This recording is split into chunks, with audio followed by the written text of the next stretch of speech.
Oi, tudo bem? Sou o Luciano da Fonseca, aqui do canal Em Busca, e desejo a você muita luz e muita paz.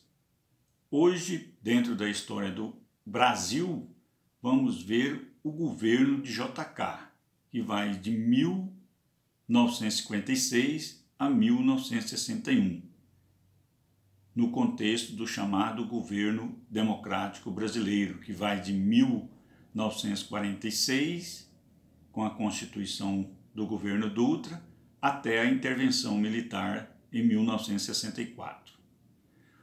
A eleição de Juscelino Kubitschek se deu a partir de 1954, quando as lideranças do PSD e do PTB decidiram lançar a sua candidatura à presidência do país. O contexto histórico foi marcado pelo suicídio de Vargas, que tinha causado diversos contratempos no processo de sucessão do presidente. O vice-presidente Café Filho ocupou o cargo interinamente devido à questão de saúde, teve que ser substituído. Primeiro pelo presidente da Câmara, o deputado Carlos Luz. No entanto, o ministro da Guerra, muito influente nesse contexto, o Marechal Henrique Lott, famoso General Lott, destituiu, pois considerou o Carlos Luz uma ameaça à sucessão presidencial de Kubitschek. Em seguida, foi colocado no posto Nereu Ramos, que assumiu a presidência na tentativa de assegurar a Café Filho a restituição do cargo. Contudo, o general Lott vai inviabilizar o processo de retorno de Café Filho. Consequentemente, Nereu Ramos governou até a tomada de posse de JK na presidência e João Goulart na vice-presidência da República em 31 de janeiro de 1956. Assim que assumiu a presidência, JK Mineiro pediu o fim do estado de sítio e aboliu a censura à imprensa. Um pouco antes, teve que controlar a UDN e o Exército, que tentou um golpe de Estado. Segundo Hélio Jaguaribe, no período em que JK era presidente, ocorria a Guerra Fria, conflito ideológico, como nós sabemos, entre os Estados Unidos e a União Soviética, pela disputa de áreas de influência política e econômica no mundo todo. Por isso, o governo dos Estados Unidos vai solicitar a JK a instalação de áreas militares no território brasileiro. O JK vai conceder Fernando de Noronha, o território de Fernando de Noronha, e, consequentemente, vai ser instalado uma base militar americana. Em 57, JK vai propor reatar as relações comerciais com a União Soviética. Todavia, novamente, o general Lott vai interferir e vai alegar o compromisso com a segurança nacional. Segundo a literatura didática, os livros didáticos, o centro de toda a política de JK esteve voltada para o plano de metas e para a construção de Brasília. A política econômica de JK baseou no chamado desenvolvimentismo econômico, onde o Brasil de JK vai priorizar o investimento em alguns setores, como, por exemplo, de transporte e energia, na indústria de base, aquele mesmo sistema de bens de consumo duráveis e não duráveis, na substituição de importações, destacando também a indústria automobilística, que vai ter uma ascensão interessante. E, por último, na educação. Conforme os críticos, com relação à questão social, JK afirmava que em seu governo o Brasil iria diminuir a desigualdade, gerando riqueza, gerando bons salários, gerando desenvolvimento, gerando industrialização e, consequentemente, fortalecendo a economia nacional. Sendo assim, estava lançado o seu plano de metas, que tinha como lema: o Brasil iria desenvolver 50 anos em 5. Segundo Barbosa, o plano de metas de JK pretendia atuar em 5 setores da economia nacional e estabeleceu várias metas para cada um deles. Esses fatores podem ser designados: energia e transporte, indústria de base, alimentação e educação, como já dissemos atrás. Esses 3 primeiros, ou seja, energia, transporte e indústria de base, receberam 93% dos recursos. Porém, os recursos da educação e da alimentação só chegaram a 7% dos investimentos. O resultado mais significativo, segundo os críticos do plano de metas, foi o crescimento em 100% na indústria de base nacional.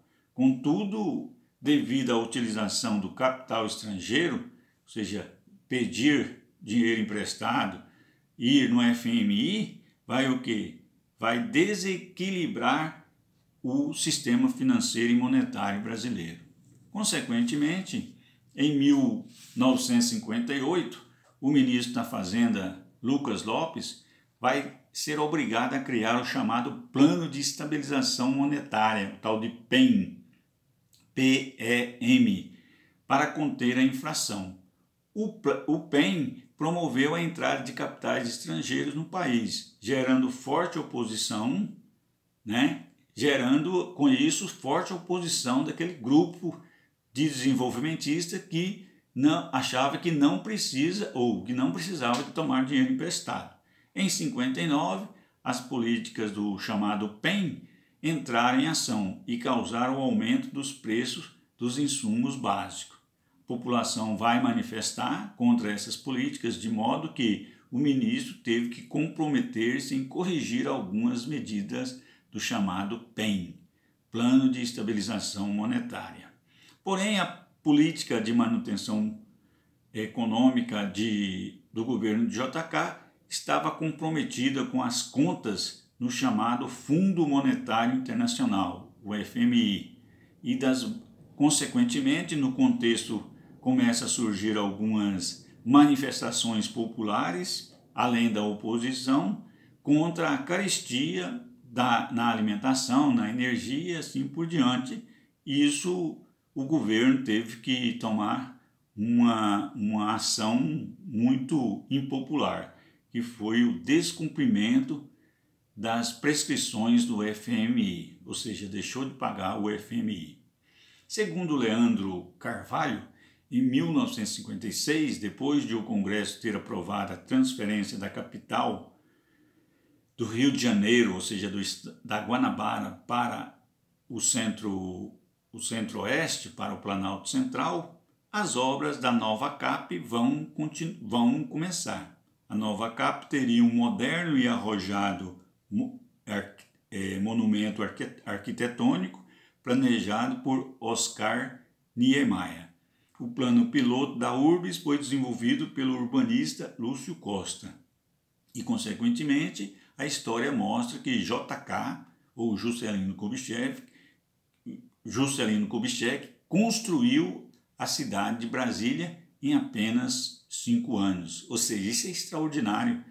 Por exemplo, Berlim foi uma cidade planejada, foi construída em 10 anos. Na história brasileira, JK não foi o primeiro a discorrer sobre a possibilidade da transferência da capital, pois desde 1891 a Constituição Federal, no seu artigo 3º, já almejava a transferência. Na última década do século XIX, mais precisamente no ano de 1894, foi nomeada uma comissão que visitou e demarcou a área do futuro Distrito Federal no Planalto Central. Essa comissão foi liderada pelo belga Louis Clulis, quem chefiava a expedição. A interiorização da capital vai trazer confrontos no sentido político, no sentido econômico, no sentido ideológico, pois era um sonho de um grupo, mas em impactar todo o país nesse sentido. Todavia, acostumada a lidar com grandes projetos, com projetos arrojados, com projetos contraditórios, com projetos modernos, JK deu início à construção de Brasília e, consequentemente, os trabalhos tiveram seu final em 1960. 1960, a nova CAP foi inaugurada. A construção dessa nova CAP é atribuída a JK, mas não somente a JK, aos candangos. Quem são os candangos? São os primeiros moradores de Brasília vindo da região nordeste do país. JK atribui, no sentido geral, a construção de Brasília à vontade do povo nordestino. Enfim, para encerrar essa breve fala sobre o governo de JK, vamos fechar com uma frase do próprio governo. Ele vai dizer que creio na vitória final, é inexorável do Brasil como nação, mas precisamos de trabalhar, precisamos de avançar, precisamos crer que o Brasil realmente é uma nação forte.